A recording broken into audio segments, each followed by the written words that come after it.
कृष्णाय वासुदेवाय हरये परमात्मने प्रणतक्लेशनाशाय गोविन्दाय नमो नमः। सच्चिदानन्दरूपाय विश्वोत्पत्त्यादिहेतवे तापत्रय विनाशाय श्रीकृष्णाय वयं नुमः। समस्त कथा श्रोता बंधुओं को जय श्री कृष्ण, जय श्रीमन नारायण। आइए चलते हैं कथा प्रवाह में सुखताल, जहाँ पर श्री सुखदेव जी महाराज राजा परीक्षित जी को श्रीमद् भागवत महापुराण की कथा सुना रहे हैं। आइए आप और हम सब भी चलते हैं सुखताल और श्री सुखदेव जी महाराज के मुखार बिंद से श्रीमद् भागवत महापुराण का श्रवण करते हैं। कथा सुने इससे पहले थोड़ा पिछला प्रसंग देख लेते हैं। पिछले प्रसंग में महाराज जी दशम स्कंद, उसका पूर्वार्ध और उसका 46वां अध्याय हो गया था। हमारा 46वें अध्याय तक की कथा श्री सुखदेव जी महाराज राजा परीक्षित जी को सुना चुके थे।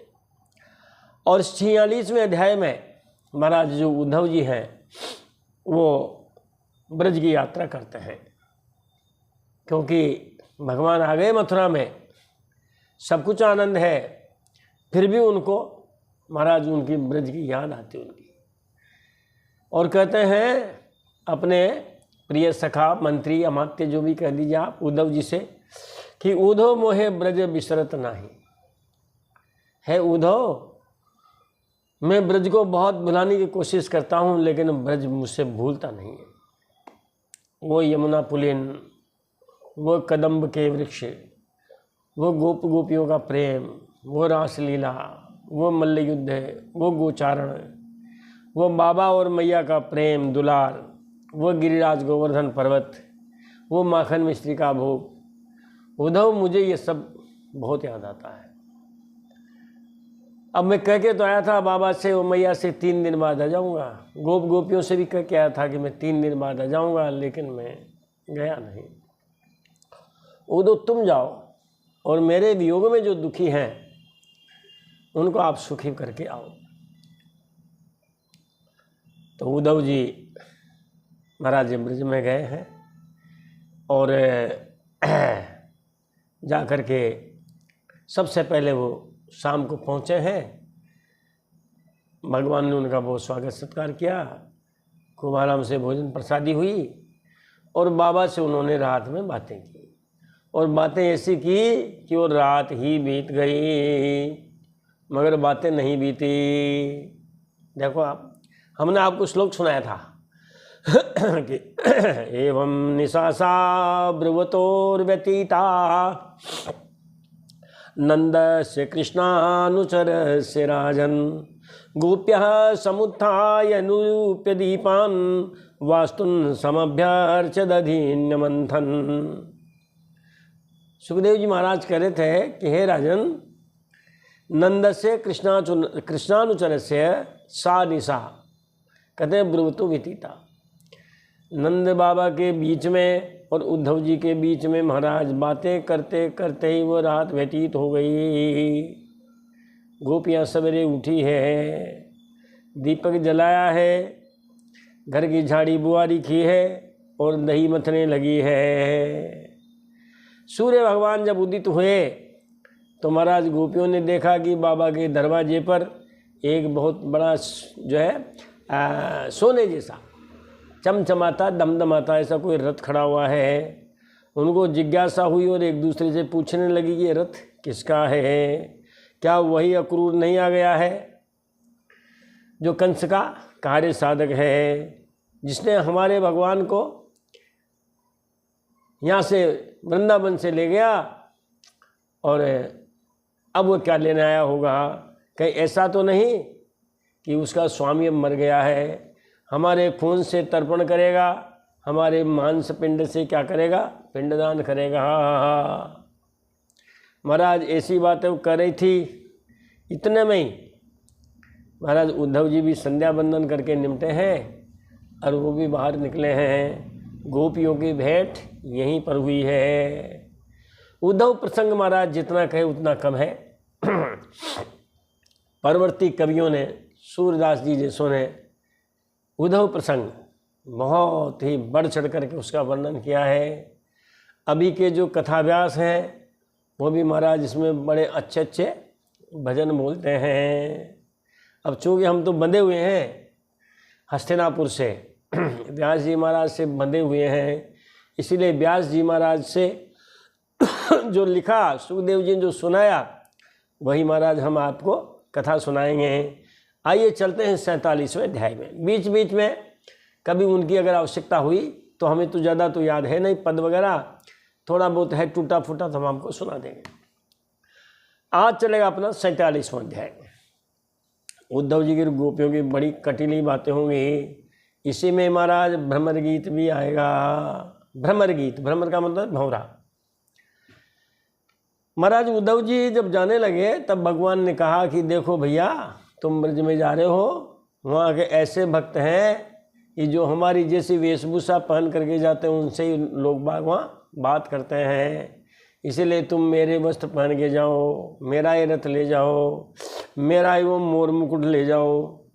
इसी स्थिति में, इस परिधान में जब आपको देखेंगी गोपियाँ, बाबा और यशोदा मैया, तो वो आपसे बात कर सकेंगी। बिल्कुल कृष्ण जैसे ही बन करके गए। और ये भ्रमर गीत जब आएगा तब इसका हम आपको प्रसंग सुनाएंगे। किसे कहेंगे भ्रमर गीत? तो आइए चलते हैं कथा में। श्री शुक उवाच तम वीक्ष्य कृष्णानुचरं व्रजस्त्रियाः प्रलम्ब बाहुं नवकञ्जलोचनं पीताम्बरं पुष्करमालिनं लसत् मुखारविन्दं मणिमृष्टकुण्डलम्। व्रजस्त्रियः, व्रजांगनाओं ने तम कृष्णाचरम भिक्षय, उन्होंने कृष्ण के जो भक्त हैं, भक्तराज उद्धव जी को देखा। कैसा देखा? कहा प्रलम्ब बाहुम, जिनकी भुजाएं बड़ी लंबी लंबी थी।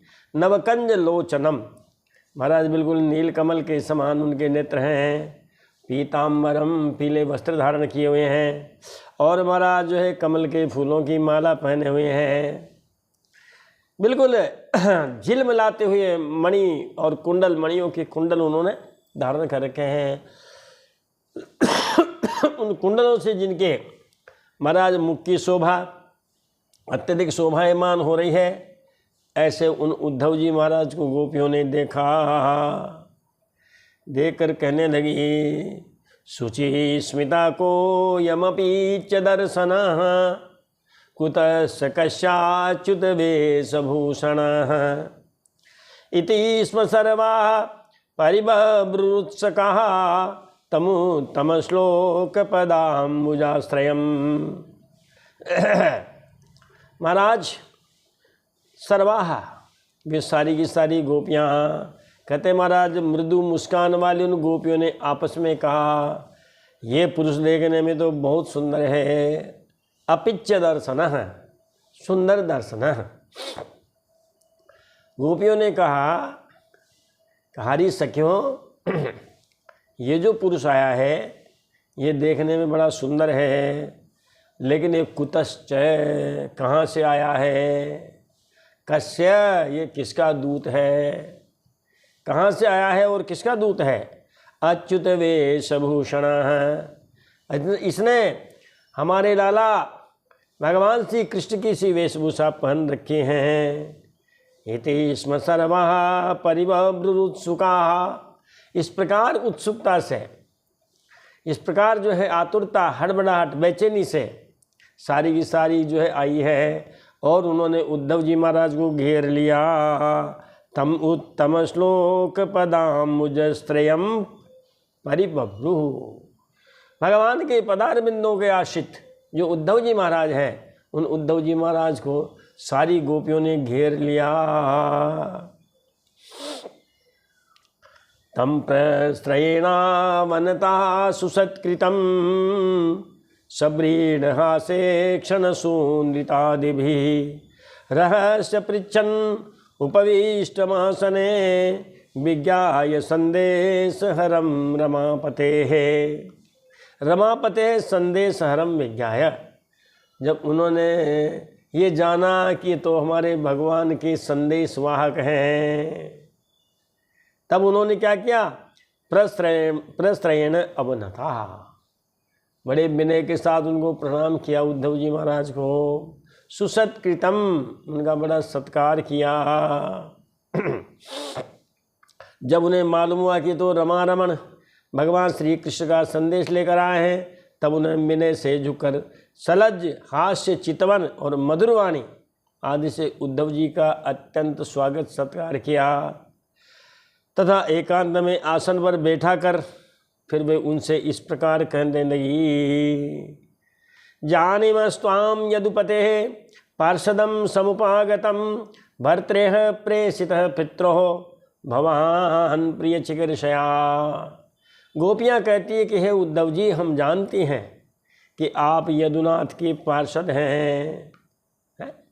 यदुपते पार्षदम त्वाम अहम जानीमः, हम जानते हैं कि आप भगवान श्री कृष्ण के पार्षद हैं और उन्होंने आपको यहाँ दूत बना करके भेजा है। किस लिए भेजा है? उन्होंने जो है अपने माता पिता को सुख देने के लिए यहाँ भेजा है। ये नहीं कहा कि हमें सुख देने के लिए भेजा है। अब महाराज देखो, आप कटीली बातें हैं। अरे महाराज, अब उनका यहाँ ब्रज में और है ही कौन? माता पिता के अलावा कोई और है ही कौन? अब महाराज, माँ बाप को तो कोई भी नहीं भूलता है। बच्चे विदेश में चले जाते हैं तो भी माँ बाप को याद करते हैं। अब वो भी विदेश में चले गए तो वो केवल माता पिता की कुशलता के लिए ही आपको भेजा है, और किसी के लिए नहीं भेजा है। अन्यथा गोब्रजे तस्य स्मरणीयम न चक्ष्महे स्नेहानुबंधो बंधूनाम मुनेरपि सुदुस्त्यजः। वरना तो हमें तो इस नंदगांव में उनके स्मरण करने योग्य कोई भी वस्तु दिखाई नहीं पड़ती है। माता पिता आदि सगे संबंधियों का जो स्नेह बंधन है, उस स्नेह बंधन को तो बड़े बड़े ऋषि मुनि भी कठिनाई से छोड़ पाते हैं। वरना सब हम क्या है, स्नेह की रज्जु से बंधे हुए हैं। किन किन से? ये जननी जनक बंधु सूत धारा तनु धनु भवन सुहृद परिवारा। जननी जनक बंधु सूत धारा तनु धनु भवन सुहृद परिवारा। हम इतनी उनसे बंधे रहते हैं महाराज। जननी है, जनक है, बंधु है, पुत्र है, पत्नी है, शरीर है, पैसा कौड़ी है, हमारा मकान है, मित्र है, परिवार है, इन सबसे बने रहते हैं महाराज। लेकिन उन्होंने तो पहले ही आक्षेप ये कर दिया कि आप तो केवल उनके माता पिता को सांत्वना देने आए हो, क्योंकि यहाँ भगवान का और है ही कौन? माता पिता के अलावा यहाँ पर भगवान का और कोई भी नहीं है। उन्होंने अपने माता पिता को सांत्वना देने के लिए ही आपको भेजा है। कहा महाराज, इनके अलावा पुरुष और से अगर प्रेम करता है तो महाराज वो तो प्रेम नहीं, हो तो दिखावटी बने, हो तो ढोंग है, वो तो आडंबर है। अन्यसु अर्थ कृता मैत्री यावद अर्थ विडम्बनम पुंभी स्त्रीसु कृता यदवत सुमन शिव सपदई। महाराज, दूसरों के साथ जो प्रेम संबंध का ढोंग किया जाता है वो तो किसी न किसी स्वार्थ के लिए ही होता है। स्वार्थ है, मित्रता होगी, स्वार्थ पूरा नहीं हुआ तो मित्रता छूट गई, अथवा स्वार्थ पूरा हो गया तो भी छूट गई। नहीं स्वार्थ पूरा हुआ तो वो मित्रता शत्रुता में भी बदल गई महाराज। इसीलिए और से उनका कोई लेना देना संबंध नहीं है महाराज। भंवरों का पुष्पों से, भंवरे अगर मान लो पुष्पों पर बैठते हैं तो उनका स्वार्थ है पराग पीना उन्हें, इसीलिए वो तो उन पर बैठे रहते हैं। जिन भंवरों में पराग नहीं होता उन पर बैठते ही नहीं होता। और पुरुषों का स्त्रियों से ऐसा ही स्वार्थ का संबंध होता है। ठीक भी है। सुर नर मुनि सबके यह रीति स्वार्थ लागी करहीं सब प्रीति। सुर नर मुनि सबके यह रीति, स्वार्थ लागी करहीं सब प्रीति। ये तो सब स्वार्थ के दोस्ती है महाराज। देखो ना आप, भगवान को उपमा दी है, कहा निस्वम त्यजन्ति गणिका अकल्पम नृपतिम प्रजा अधीत विद्या आचार्यम ऋत्विजो दत्त दक्षिणम। महाराज वेश्या तो तब तक ही किसी के साथ है जब तक उसके पास पैसा है। वेश्या धनहीन पुरुष को छोड़ देती है। बताओ, भगवान को उपमा दी है। जैसे वेश्या धनहीन पुरुष को छोड़ देती है, भगवान ने हमको छोड़ दिया। अकल्पम नृपतिम प्रजा, और प्रजा भी असमर्थ राजा को छोड़ देती है। देखो महाराज, एक खानदान ने बहुत वर्षों तक राज किया, 50-60 सालों तक। अब के जो उनके जितने भी हैं वंशधर समर्थ नहीं है, तुम्हारा जनता ने उनका साथ छोड़ दिया और मोदी जी को चुन लिया। सटीक बात है। अकल्पम नृपतिम प्रजा, जो असमर्थ राजा होता है उस असमर्थ राजा को प्रजा छोड़ देती है। अधीत विद्या आचार्यम, और महाराज विद्यार्थी विद्या सीख लेने पर अपने गुरुजी को छोड़ देता है। अब गुरुजी से क्या काम है? गुरुजी से विद्या पढ़ ली है, अब उसे क्या काम? ऐसे ही भगवान ने हमको छोड़ दिया है। अरे जिस नाव में बैठ करके आदमी नदी के पार होता है, फिर पार होने के बाद उसको नौका से मल्ला से क्या काम है? उसको पैसा कौड़ी दिया, भैया जय सिया राम। और ऋत्विजो दत्त दक्षिणम, ब्राह्मण भी दक्षिणा लेने पर अपने यजमान को त्याग देता है। महाराज अब कोई दूसरा यजमान ठटोलेंगे, आपको तो अपने वो सुपारी जला दी है, सुपारी दे दी है, दक्षिणा ले ली है और उनको खूब आशीर्वाद दे दिए हैं। अक्षतान विप्रहस्तेभ्यो ये गृह्णन्ति नरः आयुर्विद्या सो कीर्तिम, इस तरह का मंत्र पढ़ते हैं पंडित जी महाराज। तो महाराज अब ले लिया दे लिया, जय सिया राम। अब ये जजमान नहीं, दूसरा जजमान पकड़ेंगे हम। और देखो आप, खगावीत फलम वृक्षम भुक्त्वा चातिथयो गृहम दग्धम मृगास्तदारण्यम जारो मुक्त्वा रताम स्त्रियम। पक्षी फलहीन वृक्ष को छोड़ देता है। जिस पेड़ पर वृक्ष पर फल लगेंगे, महाराज पक्षी भी उसी पर बैठेंगे। खाया पिया फल खत्म हुए, उस पेड़ को छोड़ दिया। और अतिथि महाराज भोजन करने के बाद गृहस्थी के घर को छोड़ देता है। मेहमान आए, आपने बढ़िया खीर मालपुए खिलाए उनको, बड़े बड़े आपसे बातें की है, आपकी भूरी भूरी प्रशंसा की है, अच्छा साहब जय सिया राम जय सिया राम, बस। दग्धम मृगास्तदारण्यम, हिरण जिस वन में घास चरते हैं, उसी वन में जब आग लगती है तो कहते महाराज वो पशु, वो हिरण उस जंगल को त्याग देते हैं।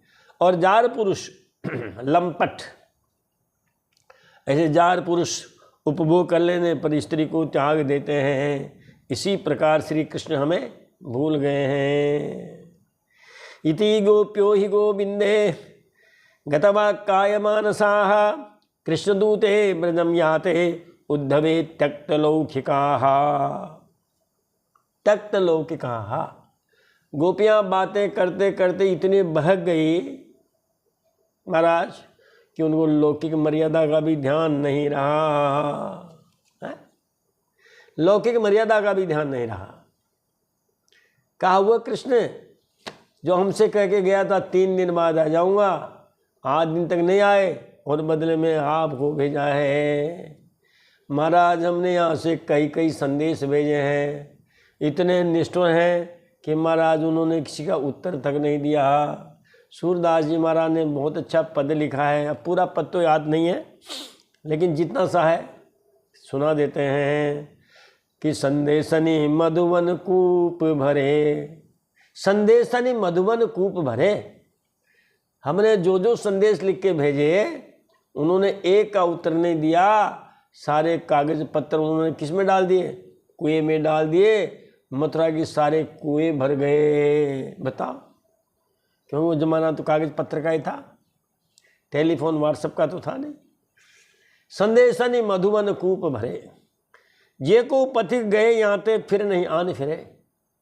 जो कोई राहगीर यहाँ से गया, हमने उससे समाचार भिजवाए, वो राहगीर कभी फिर लौट करके नहीं आया।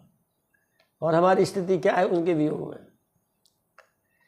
कहा निशिदन बरसत नयन हमारे, उनके वियोग में महाराज हमारे आंखें दिन रात पानी बरसाती रहती है। कुछ तो अतिरंजना, अतिशयोक्ति में, क्योंकि निरंकुशा कवया, कवि निरंकुश होते हैं, वो चाहे जो लिख सकते हैं। कहते हैं ना वो भाई, मारने वाले की लाठी पकड़ी जा सकती है, बोलने वाले की जबान नहीं पकड़ी जा सकती। परवर्ती कवियों ने जो लिखा और वर्णन किया कि नंद बाबा के यहाँ जब उद्धव जी गए, नगर के बाहर उन्होंने पूछा लोगों से, भैया यहाँ नंद बाबा का घर कौन सा है? कहा महाराज आप तो ये जो पानी भरा ना इन नालियों में, पानी के सहारे सहारे चले जाइए, जहाँ पानी का अंत आ जाए, उद्गम स्थान आ जाए, वहाँ रुक जाना, बस वही नंद बाबा का घर है। ये यशोदा मैया बैठी बैठी रोती रहती है, उसकी सखियाँ में बैठकर रोती रहती है, उनके रोने से जो पानी बहा महाराज, ये वही आंसुओं का पानी है। तो कहते हैं निस्दिन बरसत नयन हमारे, अरे उनकी याद में हमारी आंखें दिन रात पानी बरसाती रहती है। जब ते शाम सिधारे, जब से भगवान यहाँ से गए हैं, अंजन किरणा रहत अखियन में, कहते हैं हमने जो अंजन जो लगाया, उस अंजन का एक कण भी आँखों में नहीं टिकता है, और आंसुओं के साथ बह करके बाहर आ जाता है, जिससे क्या होता है? कर कपहूल भय कारे, हमारे हाथ और गाल ये बिल्कुल काले हो गए हैं। आंखों में अंजन लगा है, आंसू आए, आंसू ढल के गाल पर, हाथ से उनको पूछा तो हमारा हाथ भी काले और गाल भी बिल्कुल काले हो गए हैं। आंसू सलिल बहे पग था के, बहे जात चित्त तारे। महाराज इतने आंसू बहे हैं कि हमारी आंखों के तारे जो है वो भी उसमें बहने के लिए तैयार हो रहे हैं। सूरदास अब डूबत है ब्रज, काहे न आन उबारे। सूरदास जी कहते हैं कि गोपियाँ कह रही है कि अब तो ब्रज, हमारी आंखों के आंसुओं से ब्रज ही डूबने वाला है। जो ब्रज इंद्र के 7 दिन की मूसलाधार बरसात से नहीं डूबा, हमारे आंसुओं से डूबने वाला है। महाराज अब आप क्यों नहीं आ रहे हैं? अब महाराज उद्धव जी से इस प्रकार की बातें वो कहती है। गायन्तः प्रियकर्माणि, गायन्तः प्रियकर्माणि रुदत्यस्य गतर्यः, तस्य संस्मृत्य संस्मृत्य यानी कैशोर बाल्ययोः। सुखदेव जी महाराज कहते रहे, राजन भगवान श्री कृष्ण ने बचपन से लेकर किशोर अवस्था तक जितनी भी लीलाएं की थी, उन सब की याद कर करके गोपियाँ उनका गान करने लगी। वे बेसुध होकर के स्त्री सुलभ लज्जा को भी भूल गई और फूट फूट करके रोने लगी। महाराज ये गोपी को उस समय भगवान श्री कृष्ण के मिलन की लीला का स्मरण हो रहा था, और उसी समय कोई भंवरा आ गया है। उस भंवरे को लक्ष्य करके फिर वो जो है गीत गाने लगी, उसी का नाम भ्रमर गीत है। साहित्य में इसको अन्योक्ति अलंकार कहते हैं। अन्योक्ति अलंकार यह है कि कहना तो चाहते हैं आपसे ही, लेकिन चूंकि आपसे ज़्यादा झगड़ा नहीं बढ़ जाए, इसलिए दूसरे की ओर ढाल करके कहती हैं। आपने माताओं को देखा होगा, कई बार पड़ोसन से लड़ाई हो गई है, अब उससे वो कह नहीं सकती है। मान लो इसी बीच में कोई कुतिया आ गई है तो उस कुतिया से कहेंगी है? कोई जानवर गाय आ गई तो उससे कहेगी तेरी टांगें तोड़ दूंगी, तेने समझ क्या रखा है? और जो उसके मन के गुब्बार होंगे उसको सुना सुना करके, अब वो कह भी नहीं सकती कि आप मेरे में गाली क्यों दे रहे हो, तो कह सकते मैं तुमसे थोड़ी कह रही हूँ, मैं तो मेरे घर में कुतिया आ गई, मैं तो इससे कह रही हूँ कि 7 घरों में घूमती है, जब तक तू इधर उधर घूम नहीं लेती तब तक तेरे मन को चैन नहीं आती है, तेरी टांगें तोड़ दूंगी, तेरे जीभ खींच लूंगी, पता नहीं क्या क्या सुनाना चाहती उसको पड़ोसन को, लेकिन कह रही है उससे। तो महाराज इसको कहते हैं अन्योक्ति अलंकार। गोपी ने देखा कि एक भंवरा उड़ता उड़ता गया और उसके पैरों की तरफ बढ़ा, वहीं उस भंवरे को डांट के कह रही है उद्धव जी को सुना करके, काचिन मधुकरम दृष्ट्वा ध्यायन्ती कृष्ण संगमम प्रिय विस्थापितम दूतम कल्पयित्वेदम अब्रवीत। उसी समय उसने देखा कि पास ही एक भंवरा गुनगुना रहा है। उसने ऐसा समझा मानो मुझे रूठी हुई समझकर कृष्ण ने मनाने के लिए दूत भेजा हो। उद्धव जी को सुनाना चाहती हूँ, उद्धव जी को। लेकिन सुना किसको रही है? भंवरे को। भंवरा आया, इसलिए उस उद्धव जी को सुना करके भंवरे से कह रही है। वह गोपी उस भंवरे के बहाने उद्धव जी से इस प्रकार कहने लगी। जो कहती है बस वही भ्रमर गीत है। तो पूरा तो हम आपको नहीं सुना पाएंगे, लाओ 2-4 श्लोक इसके भी सुन लेते हैं। मधुपखितव बंधो मास प्रसांग्रिम सपत्न्या कुच बिलुलित माला कुंकुम स्मश्रुभिर्नः वह तु मधुपतिस्तान मानिनी नाम प्रसादम यदु सदसि विडम्यम यस्य दूतस्त्वमीन्द्रिक। हे मधुप मधु पिबती इति मधुपः। मधु का मतलब पराग, जो पराग का पान करता है उसको मधुप कहते हैं। मधुप का मतलब है भंवरा। हे भंवरे, कैसा भंवरा? कि तब बंधो, कपटी के सखा। तुम्हारा जो स्वामी है वो भी कपटी है, तुम्हारा मित्र है उस कृष्ण वो भी कपटी है, इसीलिए तुम भी कपटी हो, हमसे दूर रहो। अंग्रिम मास प्रस, अंग्रिम मास प्रस, आप हमारे पैरों से दूर रहो। अरे तुम तो आए से चापलूसी करने आए हो तुम, इसलिए हमारे इन पैरों से आप दूर रहो। कहते हैं अरे पीले वस्त्र पहन रखे उन्होंने, उद्धव जी ने। अब भंवरा जब फूल पे बैठेगा तो थोड़ा बहुत तो पीला लगी जाएगा मूंछों पे, इन पे। तो उसके लिए कहती है कि ये देखो हमारी जो सौत है ना, अब मथुरा की जो माननीय महिलाएं हैं वो तो इनकी ब्रज की सौत हो गई है। तो हमारी जो सौत है महाराज, उनके शरीर से जो रगड़ी हुई जो माला है, उस माला का पीला पीला जो कुमकुम है, वो पीला पीला कुमकुम तुम्हारी मूँछों पर लगा हुआ है। महाराज महिलाएं सब कुछ सहन कर सकती है मगर सौत को सहन नहीं कर सकती। उन्होंने कहा जब तुम मथुरा की माननीयों से मिलते ही हो तब हमारे आने की क्या ज़रूरत है। न अंग्रिम मास स्मृशः, इसलिए अब आप हमारे चरणों को स्पर्श मत कीजिए। और यदि तुम्हें किसी को मनाना है तो जाइए मथुरा में, वहाँ मथुरा की माननीय महिलाएं हैं। महाराज आप भी ना आपके मित्र भी उन्हीं को मनाया करें। अरे तुम्हारी मूँछों पर ये जो लाल लाल रंग लग गया है उसका कुमकुम का, यदि इसी स्थिति में यदि तुम यादवों की सभा में जाओगे तो वो यादव भी तुम्हारी हंसी उड़ाएंगे। अरे साहब गृहस्थी हैं, पुरुष महिला एक ही मकान में रहते हैं, मान लो महिला के कोई चिन्ह पुरुष के शरीर पर लगे हैं और उसी से लगे लगे ही महाराज वो कहीं ऑफिस में चले गए, बाजार में चले गए, तो हंसी होगी कि नहीं होगी। जिस स्नान घर का उपयोग महिला करती है उसी का पुरुष करते हैं। अब मान लो महाराज महिला की टीकी महाराज पुरुष के सिर पे लग गई और टीकी लगाए लगाए चली गई बाजार में अपने ऑफिस में, तो बताओ मजाक होगी कि नहीं होगी। है तो ऐसे ही बात करते हैं कि यदि ये जो पीला तुम्हारा पास जो कुमकुम है, फूलों की पराग है, ये फूलों की पराग क्या है? कहा उन्हीं महिलाओं का कुमकुम है। और इसको लगाए यदि तुम सभा में जाओगे तो वहाँ भी तुम्हारी मजाक उड़ेगी।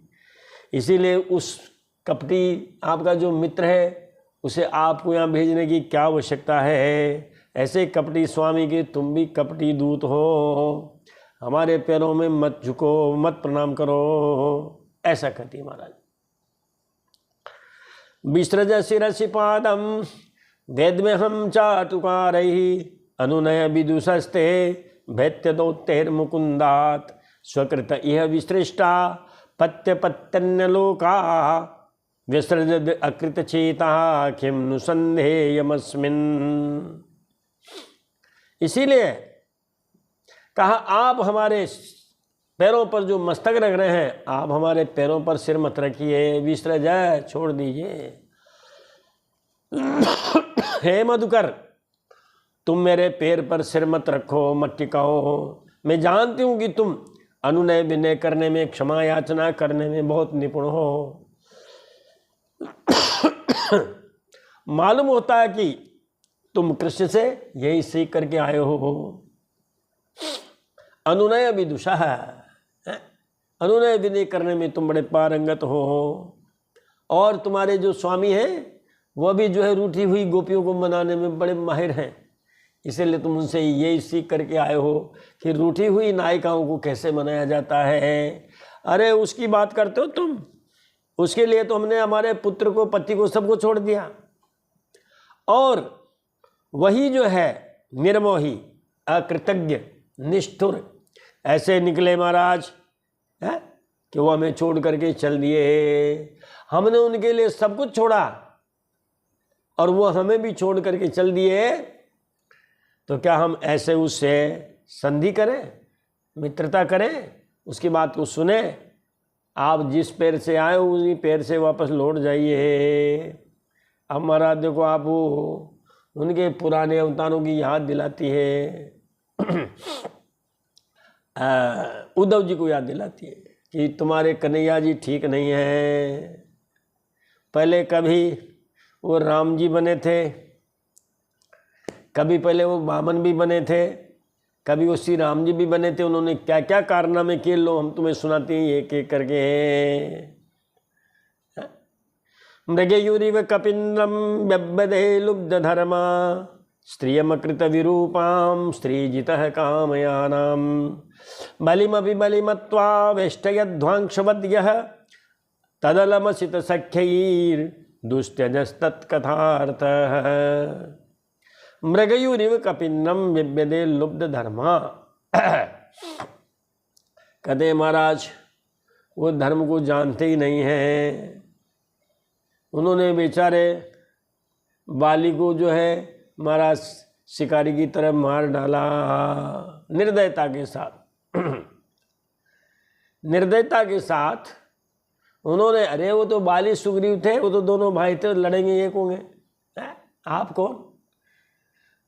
लेकिन जब राम जी बने तो धर्म का लोप करके, धर्म के विपरीत आचरण करके, और उन्होंने बाली को मार दिया था। स्त्रियमकृत विरूपाम स्त्रीजितः कामयानाम। अरे भैया वो तो क्या है, वो तो तुम्हारे राम जी तो स्त्री के गुलाम थे उस जमाने में। बेचारी सुपनका आई थी, वो काम के घोड़े पे बैठ के आई थी। कामयानाम, यान का मतलब क्या होता है? वाहन। उस समय वो काम के घोड़े पर बैठ करके आई थी। ये ऐसे निकले महिला भक्त तुम्हारे राम जी, श्याम जी, कि उन्होंने बेचारे उस महिला को कुरूप कर दिया। अरे नहीं ब्याह करना था, मना कर देते है, मगर इशारा कर दिया लक्ष्मण की ओर, हाँ भैया। तब अति लाघव सो नाक कान बिनु किन्न, क्या कर दिया उसको? उस त्रेतायुग में राम जी जब ये बने थे तब कृष्ण जी कहा इन्होंने उस सुपर्णखा के नाकान काट के उसको कुरूप बना दिया था। बलिमपि बलिमत्वा वेष्टयध्वांशवद्यः। और वामन बने जब क्या था इन्होंने, बताओ आप, एक एक दुर्गुण। अब कोई कैसा, अब ये ग्वालिनी गंवारियाँ थी, कहाँ गंवारियाँ थी? इनको तो उनकी पूरी जन्म पत्री याद है, 2-3 जन्म की। कहा वामन बने तब बेचारे बलि ने इनकी याचना पूरी की। 3 कदम भूमि इनको दे दी गई, फिर भी महाराज इन्होंने बलि का बंधन किया। और ध्वंसवद यह, महाराज जैसे कौवा बलि देने वालों को, उनको भोजन सामग्री देने वालों को ही महाराज वो माथे में सिर में चोंच मार देते हैं, आपके द्वारा दिए गए भोजन सामग्री को भी ले लेते हैं और महाराज आपके सिर में चोट मार करके भग जाते हैं। काले हैं ना, इसीलिए कव्वे को उपमा दिए ध्वांशवत। अरे काले ठीक नहीं होते, काले एक तन के भी काले, मन के भी काले हैं। इन्होंने तो ऐसे से काम किए। तदलमसित सख्यई, तो क्या हम ऐसे उन काले काले से, कन्हैया जी से, क्या अब हम भी प्रेम करें? उसकी चर्चा हम क्यों करें? उसके प्रेम में पागल होकर के हमारी ये दशा हुई है, तो अब हम उसको क्यों याद करें? तो उद्धव जी ने कहा जब तुमको याद करना ही नहीं है तो फिर इतनी बातें क्यों कर रही हो? तो दुस्तजस तत्कथार्थ है। गोपियों ने कहा कि हम उस चिच्चोर की चर्चा किए बिना रह भी नहीं सकती, तुम्हारे हमारे बनती नहीं और तुम्हारे हमारे बिना सरती भी नहीं है। तुम्हारे हमारे बिना हताए पे बैठे बिना चैन नहीं पड़ता है, और नहीं बैठते हैं तो मन उदास हो जाता है, बैठते हैं तो लड़ाई हो जाती है, नहीं बैठते हैं तो मन विचलित हो जाता है। कहा जब कन्हैया इतना काला है, तन का काला है, मन का काला है, तो गोपियों फिर तुम उसकी बात करती ही क्यों हो? फिर कहती है अपिबत मुदपूर्याम आर्यपुत्रो धुनास्ते स्मरति स पितृगेहान सौम्य बंधुंस गोपान क्वचिदपि स कथा न किंकरीणाम गृणीते भुजम गुरु सुगंधम मूर्ध्य ध्याश्यत कदानु।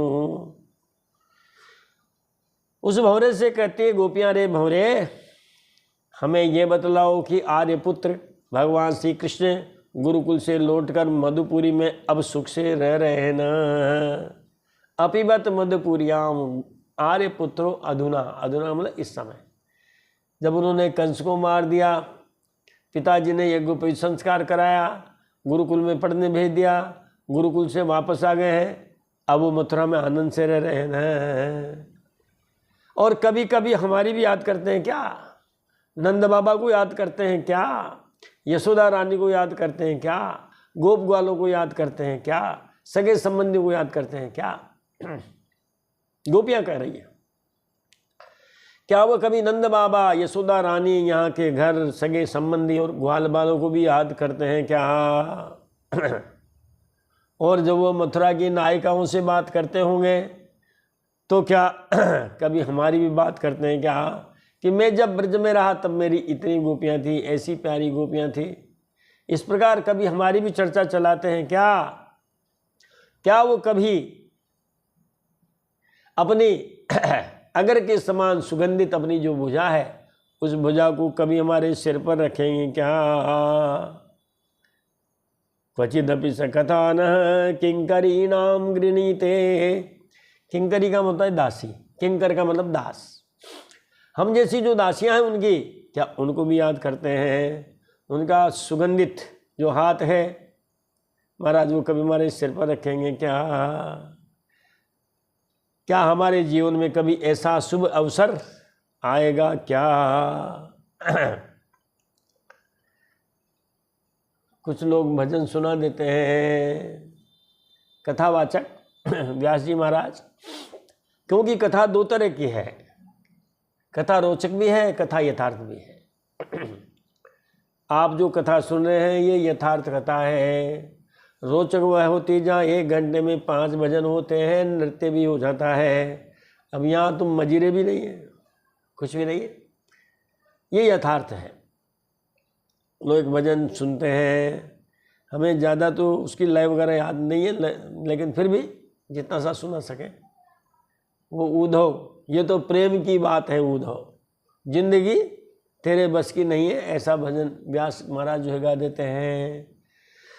अरे ये तो प्रेम की बात है उद्धव, बंदगी तेरे बस की नहीं है, यहाँ सर दे के होते हैं सौदे, आशिकी इतनी सस्ती नहीं है, ये तो प्रेम की बात है उधो।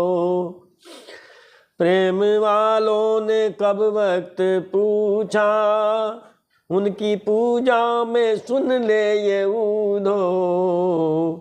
प्रेम वालों ने कब वक्त पूछा, उनकी पूजा में सुन ले ये उधो। यहाँ दम दम में होती है पूजा, सर झुकाने की फुर्सत नहीं है, ये तो प्रेम की बात है उधो। बंदगी तेरे बस की नहीं है, जो असल में है बस्ती में डूबे, उन्हें क्या परवाह जिंदगी की। जो असल में है मस्ती में डूबे, उन्हें क्या परवाह जिंदगी की। जो उतरती है चढ़ती है मस्ती, वो हकीकत में मस्ती नहीं है, ये तो प्रेम की बात है उधो।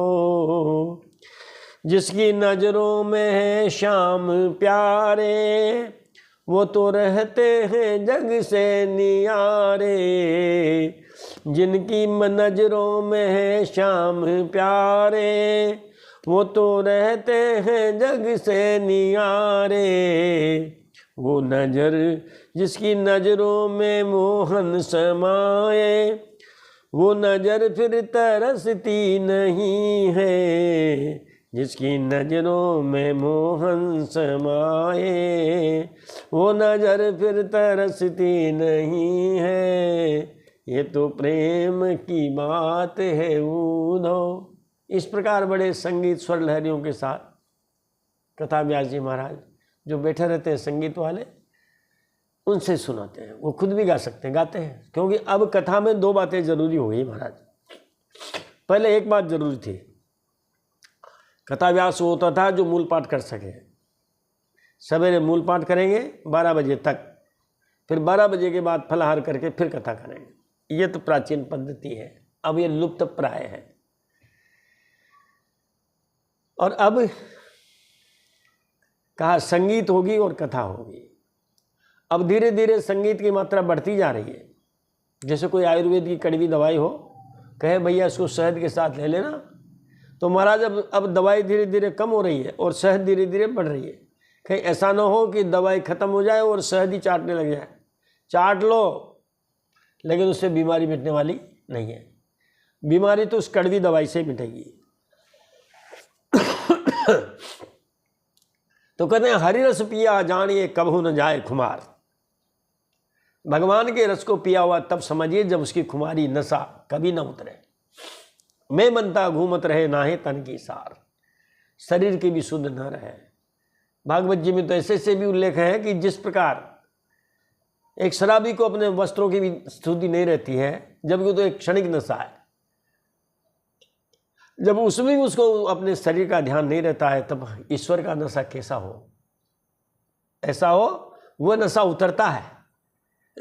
गांजा भांग धतूरा शराब जो भी है, ये नशा जब तक रहता है तब तक तो बस गगन गट्ट रहते हो, लेकिन जो ही उतरे फिर महाराज वो मैं तो पीता हूँ गम भुलाने को और मुझे पीने का शौक नहीं। तो गोपियां कहते हैं भैया उद्धव जी महाराज है, तो भवनों के बहाने गोपियों ने ये सब बातें महाराज जो है उद्धव जी को सुनाई है। अब उद्धव जी कहते हैं अहो यूयम स्वपूर्णार्था भवत्यो लोक पूजिता वासुदेवे भगवती यासामित्यर्पितम मनः। तब उद्धव जी ने कहा है गोपियों तुम कृतार्थ हो, तुम्हारा जीवन सफल है, तुम सारे संसार के लिए पूजनीय हो, क्योंकि तुम लोगों ने इस प्रकार भगवान श्री कृष्ण को अपना हृदय समर्पित कर दिया है। वासुदेवे भगवती यासाम इति अर्पितम मनः। क्योंकि गोपियों ने कह दिया था पहले उद्धव मन माने की बात, उदो ये तो मन मानने की बात है। तुम्हारा जो ज्ञान है निर्गुण ज्ञान जो तुम कह रहे हो, ये हमारे जो है महाराज जो नज़र में चढ़ता नहीं है। क्योंकि उद्धव जी ने उनसे कहा था कि भगवान ने कहा है कि उनसे कहो कि अब वो सगुण साकार का रूप छोड़ दे, भजन निर्गुण निराकार का भजन करें। कैसा निर्गुण निराकार? लाओ 2-4 पंक्ति सुना देते हैं चौपाई कि बिनु पद चलई सुनई बिनु काना, कर बिनु करम करई बिधि नाना, आनन रहित सकल रस भोगी, बिनु बानी बकीता बड़ जोगी, तन बिनु परसे नयन बिनु देखा, ग्रहि गान बिनु बासे अशेषा, असे सब भांति अलौकिक करनी, महिमा जासु जाय नहीं बरनी, जय इमि गावई वेद बुध जाहि धरई मुनि ध्यान, सोई दशरथ सुत भगत इत कौशलपति भगवान। निर्गुण ही सगुण बनता है। महाराज जो है भागवत जी का प्रथम स्कंद है, उसके शायद दूसरे अध्याय का 11वां या 12वां श्लोक है। उसमें लिखा हुआ है बदंती तत्वम बदंती तत्वम, श्लोक आएगा ध्यान में, सुनाएंगे। तो उन्होंने कहा भागवत जी में कि महाराज सबसे पहले उन्होंने बताया निर्गुण निराकार, फिर बताया सगुण निराकार, फिर बताया सगुण साकार। ब्रह्मेति परमात्मेति भगवानिति शब्दते, वदन्ति तत्त्वविदस्तत्त्वं यदि ज्ञानमद्वयम्। श्लोक याद आ गया। ब्रह्मेति परमात्मेति भगवानिति शब्दते, भगवानिति शब्दते। महाराज पहले वो निर्गुण निराकार ब्रह्म है। गोपियों से कहा आप ब्रह्म की उपासना कीजिए। गोपियों ने कहा महाराज तुम्हारा ये ब्रह्म तुम्हारे पास ही रखो, क्योंकि उधो मन नाहे 10-20 से। उद्धव जी ये मन जो है कोई 10-20 नहीं है, एक जो हो तो गयो सो श्याम संग को रवराधे से। ये हमारा एक मन था, वो भगवान के पास चला गया है। अब इस तुम्हारे निर्गुण को कौन याद करे, कौन इनका भजन करे। अरे अति अगाध अति उथरो नदी कूप सरबाए, जो जाको सागर जहाँ जाकी प्यास बुझाए। कितनी गहरी कुआं बावड़ी हो, समुद्र हो महाराज, जिस पक्षी की या जिस जीव की जहाँ प्यास बुझती है उसके लिए तो वही समुद्र है। चिड़िया की प्यास महाराज आपने जो वो गर्मी के दिनों में टांग दिया कटोरा, उसमें पानी है और चिड़िया की प्यास उस कटोरे के पानी से बुझ गई, उसके लिए तो वही समुद्र है, वही कुआं है और वही बावड़ी है। तो महाराज हमारा तो जब मंतव्य, हमारा मन जब भगवान कृष्ण की आराधना में लग गया तो इन सब से मैं क्या लेना देना। उदो हमारा मन तो भगवान में ही लगता है। कैसे कि जैसे महाराज दाग छुआरो छाड़ी अमृत फल विष कीड़ा विष खाते, विष का कीड़ा वो विष ही को खाता है। उसके सामने दाग छुआरा कुछ भी डाल दो उनको नहीं खाता है। जो चकोर को देई कपूर को तजी अंगार खाते। चकोर पक्षी को आप कितना ही कपूर दे दो खाने के लिए, उसका तो खाने में, उसका पेट भरने में, उसके आनंद के लिए तो महाराज वो अंगारा ही पर्याप्त होता है। मधुप करत घर कोटि खाट में बांधत कमल के पाते। और भौरा देखो आप, लकड़ी को छेद देता है, लेकिन देखो महाराज कमल के फूल में रहता है, उसको कमल की पंखुड़ी को नहीं काटा जाता, प्रेम बंधन में बंधा हुआ है। जो पतंग हित जानिया अपनो दीपक सो लपटाते।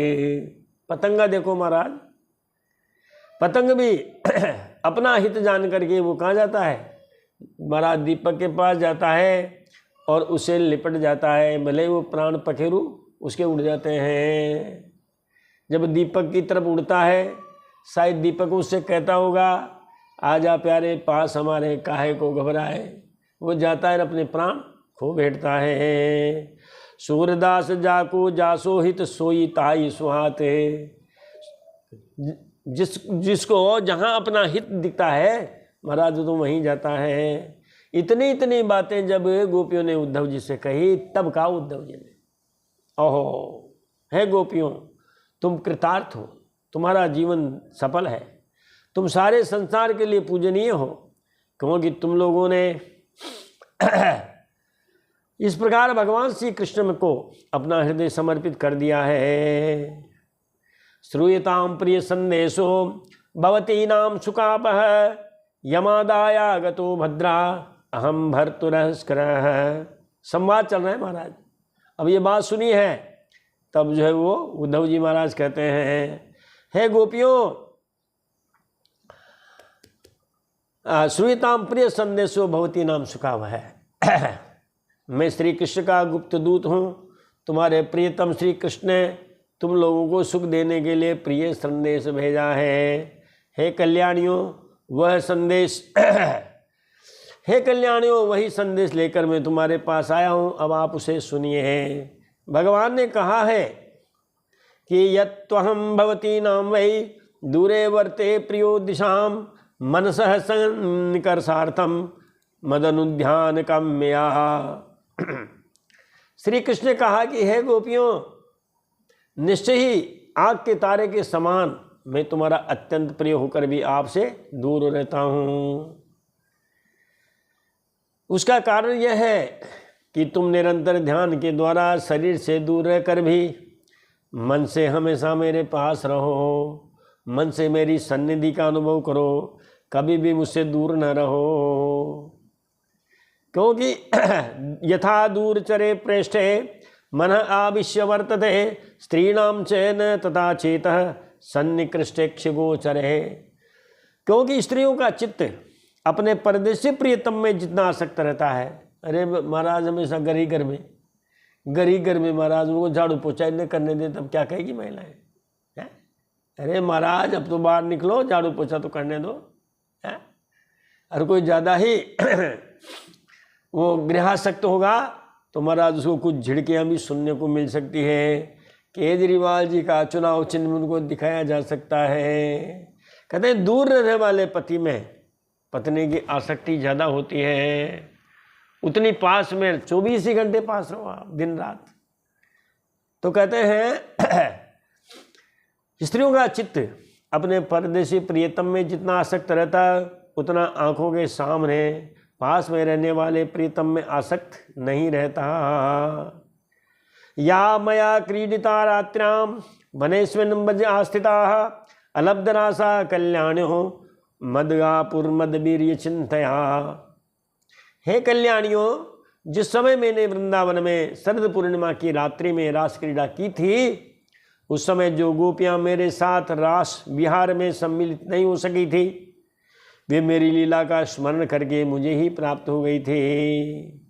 वैसे ही तुम भी मेरी लीलाओं का स्मरण करने से मुझे प्राप्त होगी, मैं तुम्हें अवश्य मिलूंगा।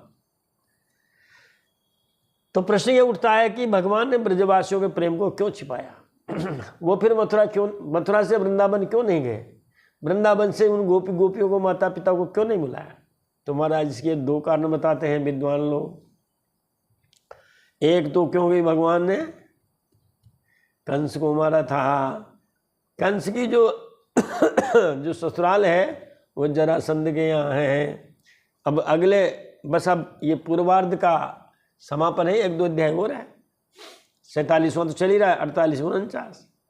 उनको पता है कि जरासंध से युद्ध होगा तो हमारे ऊपर 2 जिम्मेदारियाँ आ जाएगी।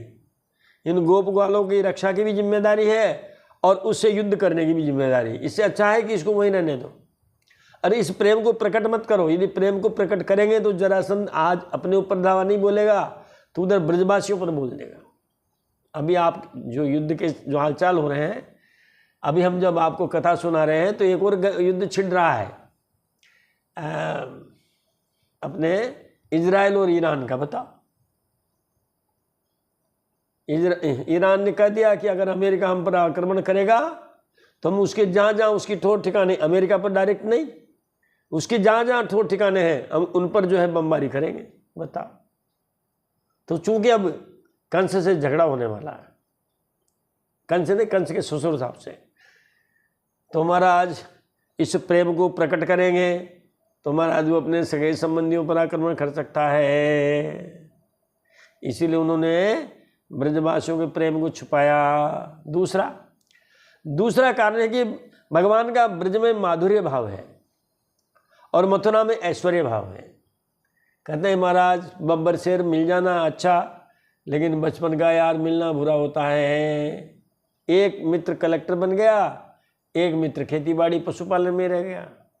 अब ये पशुपालन वाला मित्र, खेतीबाड़ी वाला मित्र जाएगा कलेक्टर साहब से मिलने, तो महाराज वो तो वही बचपन की बात है। अरे यार अपन वहाँ साथ में पढ़ते थे, अरे गुरुजी धूप में हमको बैठा देते सर्दियों में, हैं, अरे तेरी मैया तेरे सिर में मैया वो खोपरे का तेल लगा करके भेजती थी, तेरे सिर से जो है गर्मी की वजह से वो खोपरे का तेल बह करके तेरे आंखों में नाकों में आ जाता था। अब बताओ, कलेक्टर साहब की पूरी शान खराब हो गई। अब मथुरा में तो ऐसा हो नहीं सकता कि कन्हैया आजा, हैं, छुपे छुपाई खेलेंगे, कबड्डी खेलेंगे, आजा दंगल करेंगे। तो महाराज ये दो भाव है, ऐश्वर्य भाव और माधुर्य भाव। तो माधुर्य भाव है ब्रज में और मथुरा में ऐश्वर्य भाव है। अतः न वे वृंदावन गए और न ही ब्रजवासियों को मथुरा में बुलाया है। श्री सुक उवाच, सुखदेव जी महाराज कहते रे राजन, एवं प्रियतमादिष्टम आकर्ण्य ब्रजयोषितः ताऊचूरुद्धवं प्रीता तत्संदेशा अपगत स्मृति। श्री सुखदेव जी महाराज कहते हैं कि राजन, अपने प्रियतम श्री कृष्ण का ये संदेश सुनकर गोपियों को बड़ा आनंद हुआ। उनके संदेश से उन्हें श्री कृष्ण के स्वरूप और एक एक लीला की याद आने लगी। प्रेम से भरकर उन्होंने उद्धव जी से कहा, अपि स्मरति न साधो गोविंदः प्रस्तुते क्वचित गोष्ठी मध्ये पुरस्त्रीणाम ग्राम्य स्वैर कथांतरे। गोपियों ने कहा कि हे उद्धव जी, जब कभी मथुरा की स्त्रियों में कोई बात चलती है और हमारे प्यारे श्याम सुंदर बिना किसी संकोच के प्रेम की बातें करने लगते हैं, तब क्या कभी प्रसंगवश हम गंवार ग्वालिनियों को भी याद करते हैं क्या? कस्मात् कृष्ण इहायाति प्राप्त राज्यो हताहितः नरेंद्र कन्या उदवाय्य प्रीतः सर्वसुरद्वृतः। अरे कन्हैया अब क्यों आएगा? देखो उलना देती, कृष्ण है यह कस्मात आया थी, अब कृष्ण यहाँ क्यों आएंगे? उन्होंने राज्य को प्राप्त कर लिया, उन्होंने अपने दुश्मनों को मार दिया। अरे महाराज, दो राजाओं की कन्याओं के साथ उनका विवाह हो जाएगा और अपने सारे जितनी मित्र मंडली है महाराज, उन मित्र मंडलियों के साथ बड़े आनंद पूर्वक में रहेंगे। अब यहाँ क्या लेने आएंगे हमारी छाछ खाने पीने के लिए? वरना तो एक दिन क्या था वो, ताही अहिर की छोहरिया छचिया भर छाछ में नाच नचावत। बचपन की बातें अगर हमको भी याद दिलाए कि भैया तू बचपन में ऐसा था, भैया तू बचपन में ऐसा था, तो शायद आप हमको भी संकोच हो सकता है, अरे मैं ऐसा था क्या, अरे मैं ऐसा था क्या, बताओ। गोपियाँ कहती है कि परम सौख्यम ही नैराश्यम शैरिण्यप्याह पिंगला तज्जानती नाम न कृष्ण तथा प्यासा दुरत्या। गोपियाँ कहती है कि वेश्या होने पर भी पिंगला ने ठीक ही कहा था। क्या कहा था पिंगला ने? उसने कहा था आशा ही परमम दुखम नैराश्यम परमम सुखम। निराश होना ही सबसे बड़ा सुख है और किसी से आशा रखना ही सबसे बड़ा दुख है। आपने किसी से आशा रखी, आशा पूरी नहीं हुई तो दुख हुआ। तो आप भले ही वो वेश्या थी, मगर उसने जो कहा बिल्कुल ठीक ही कहा। संसार में किसी की आशा नहीं करनी चाहिए, आशा भी सबसे बड़ा दुख है। ये बात हम जानती हैं, फिर भी हम श्री कृष्ण के लौटने की आशा छोड़ने में असमर्थ हैं।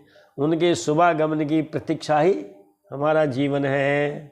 श्री सुखदेव जी महाराज कहते हैं, ततस्ता कृष्ण संदेश ही व्यपेत बिरह ज्वरा उद्धवम पूजयान चक्रु ज्ञात्वात्मानमदोक्षजम। सुखदेव जी कहते रे राजन,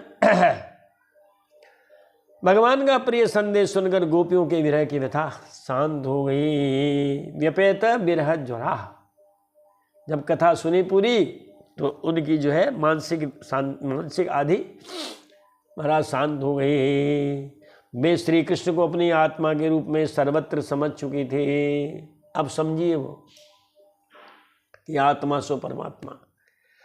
अब वे बड़े प्रेम और आदर से उद्धव जी का सत्कार करने लगे। वे भगवान श्री कृष्ण को अपनी आत्मा के रूप में सर्वत्र स्थित समझ चुकी थी। उवास कतिचिन मासान गोपीनाम व्यनुदत् शुचः कृष्णलीला कथाम गायन रमयामास गोकुलम। अरे महाराज उद्धव जी गोकुल में रम गए थे। कहा मैं ज़्यादा नहीं टिकूंगा, क्या करूंगा वहाँ जाके। पहले तो ऐसे दिखाए थे उन्होंने नखरे। यहाँ आया महीने, शायद 7-8 महीने रह गए वहाँ पे। हुआ से कतिचिन मासान, अब संख्या तो दी नहीं, कतिचिन मासान दिया है, लेकिन विद्वान लोग कहते लगभग 7 महीने वहाँ रहे। अब तो भक्ति के रंग में रंग गए। और वहाँ पर जो है गोपियों ने उनके पूरे ज्ञान की गोदड़ी बना दी महाराज। इसीलिए वृंदावन में एक स्थान है ज्ञान गोदड़ी का। उद्धव जी गोपियों की विरह व्यथा मिटाने के लिए कई महीनों तक वहाँ रहे हैं। वे भगवान श्री कृष्ण की अनेकों लीलाएं और बातें सुना कर ब्रजवासियों को आनंदित करते रहे। महाराज अब उद्धव जी गोपियों को नमस्कार करते हुए इस प्रकार उनकी स्तुति करने लगे। अब तो गोपियों की स्तुति कर रहे हैं, वरना पहले कह रहे मेरी क्या बात समझेगी, मैं ब्रह्मसूत्र के बोलूँगा उपदेश, क्या समझेगी ब्रह्मसूत्र में, नारद भक्ति सूत्र में क्या समझेगी। पैरों में गिर गए हैं, माफ़ी मांगी महाराज उन्होंने। कहते हैं आप गोपियों में चाहता हूँ कि आपके चरणों की धूली मेरे सिर पर पड़े। अब मथुरा में रहते हुए तो ये काम होगा नहीं। अब ये जमाना ये जन्म तो निकल जाएगा, लेकिन जब हमारा जन्मांतर होगा, अगला जन्म में हमें मिले, तो हम चाहते हैं कि वृंदावन की कोई छोटा मोटा पेड़ पौधा हमें बना दें, गोपियाँ उस रास्ते से जाए, उनकी धूली हमारे सिर पर पड़े। जो श्लोक सुनाते हैं, इसका बहुत अच्छा श्लोक है। हासा महो चरण रेणुजुषामहं शं वृंदावने किमपि गुल्मलतौषधीनां यादुस्त्यजं स्वजनमार्यपथं च हित्वा भेजिर्मुकुंद पदवीं श्रुतिभिर्विमृग्याम्। अहो, बड़े आश्चर्य की बात है। आसाम चरण रेणु जुसाम अहम श्याम, मैं तो इन गोपियों की चरण धूलि को प्राप्त करने का इच्छुक हूँ। इसीलिए इस जन्म में तो नहीं, लेकिन अगले जन्म में क्या करें, वृंदावने किमपि गुल्मलतौषधीनां मम जन्म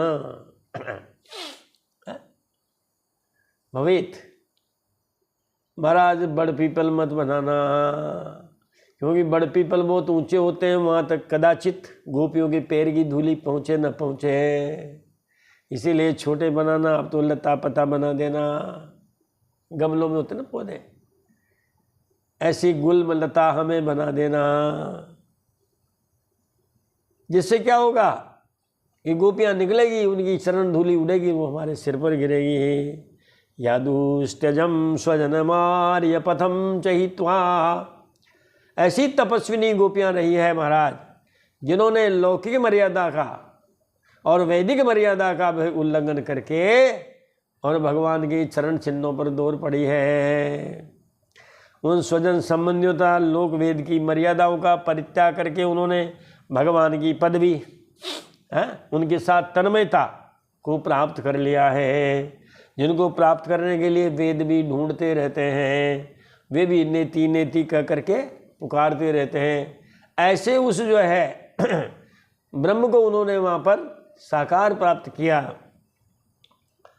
और हमारे तो हिसाब से यही है कि पहले सगुण भक्ति करें, फिर धीरे धीरे निर्गुण की ओर बढ़ें। हालांकि गोस्वामी तुलसीदास जी तो बहुत अच्छे, उन्होंने कह दिया दोनों एक ही बात है, अगुण ही सगुण ही नहीं कछु भेदा, उभय हर ही भव संभव खेदा, अगुण ही सगुण ही नहीं कछु भेदा, उभय हर ही भव संभव खेदा।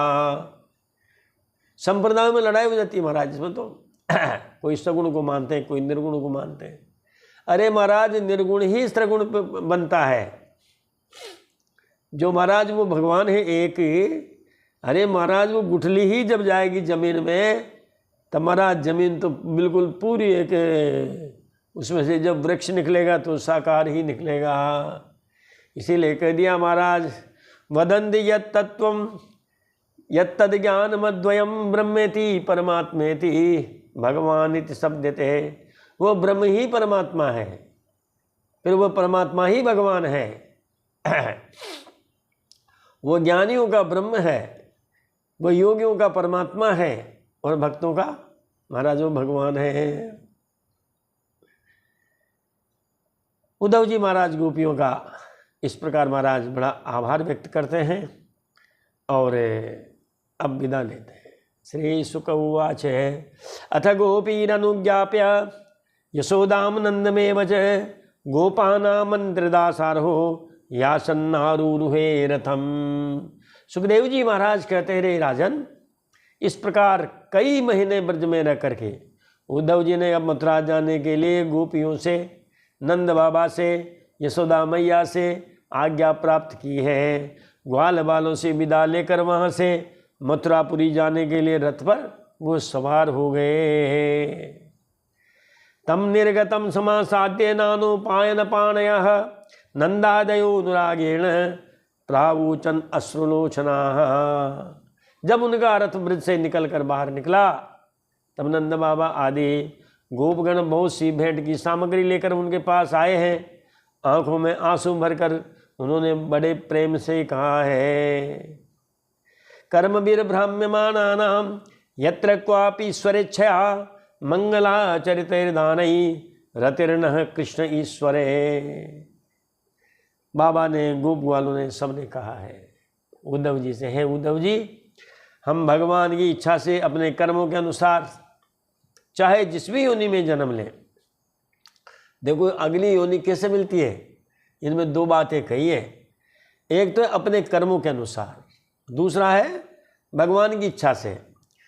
यदि आप भगवान को याद करेंगे, अंते नारायण स्मृति, अंत में यदि नारायण की स्मृति रहेगी तो महाराज वो उनका पार्षद बनाएंगे, नहीं तो फिर कर्मों के अनुसार गति मिलनी है। फिर तो आपने जो परीक्षा दी है, जो कॉपी में लिखा है महाराज, उसके उतने नंबर आपको मिलने हैं और वो श्रेणी आपको मिलनी है।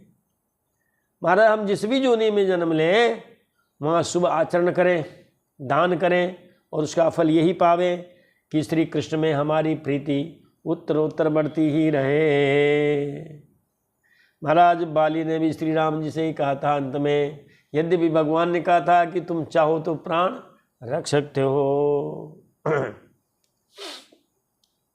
हम आपको जीवन दान दे सकते हैं। उन्होंने कहा नहीं नहीं महाराज, अब नाथ करी करुणा बिलोकऊं देहूँ जो बर मांगऊं, जही जो निजन्मो कर्म बस तह राम पद अनुरागऊं। अब तो जहाँ जाएं आपकी याद बनी रहे।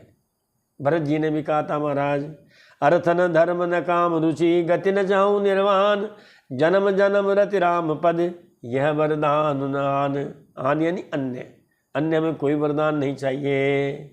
महाराज जटायु जी से भी कहा था राम जी ने कि आप चाहो तो रख सकते हो। उन्होंने कहा महाराज क्या करना, अब आप सम्मुख हैं, मैं इससे अलावा और क्या क्या सिद्धि प्राप्त हो सकती है।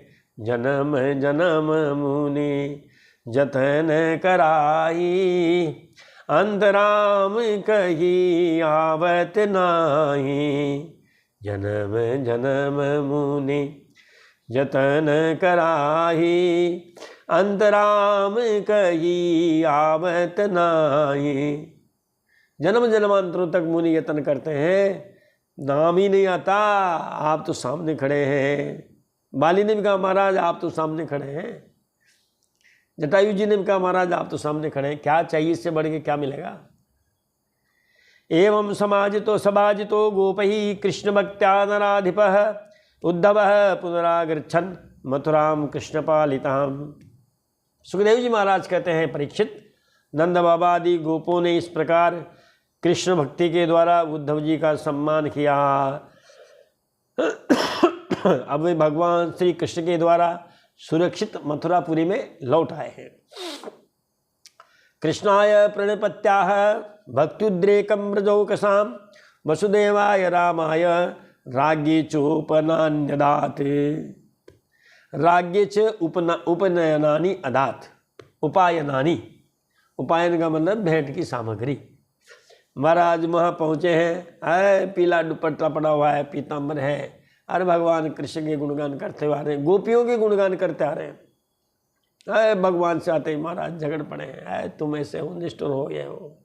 गोपियों ने क्या क्या तुम्हारी मुझसे शिकायत की, सारी बातें। ज्ञानी गए थे, भक्त बनकर आ रहे हैं। तो मथुरा में जब पहुँचे हैं उन्होंने भगवान श्री कृष्ण को प्रणाम किया और उन्हें ब्रजवासियों की प्रेममयी भक्ति का विवर्णन किया, जैसा उन्होंने देखा था वो सारी कथा उनको कह सुनाई है। इसके बाद नंद बाबा ने भेंट की जो जो सामग्री उन्हें दी थी, उद्धव जी ने वह सामग्री वसुदेव जी, बलराम जी और राजा उग्रसेन जी को दे दी गई है। आज भी अगर कोई दूध जाते हैं विदेशों में और वहाँ से उनको कोई सामग्री मिलती है तो वो सामग्री राजकोष में जमा होती है। ऐसा नहीं कि आप गए, आपको जो है कुछ हीरे मोती माणिक्य मिले, आप घर ले गए, ऐसा नहीं होता है। यहाँ भी देखो आप, उद्धव जी को जितनी सामग्री मिली सब उन्होंने महाराज उग्रसेन जी को दे दी है। यहाँ आकर के और इस अध्याय का 47वें अध्याय का विराम होता है। हमने थोड़ी कही है, आप इसको अधिक करके समझना। अब यहाँ हम भी देते हैं वाणी को विराम। मिलते हैं अगले वीडियो में, तब तक के लिए बोलिए बाल कृष्ण लाल की जय, भक्तवत्सल भगवान की जय, मथुराधीश भगवान की जय। महाराज जय जय श्री राधे, जय जय श्री सीताराम, हर हर हर महादेव शंभो।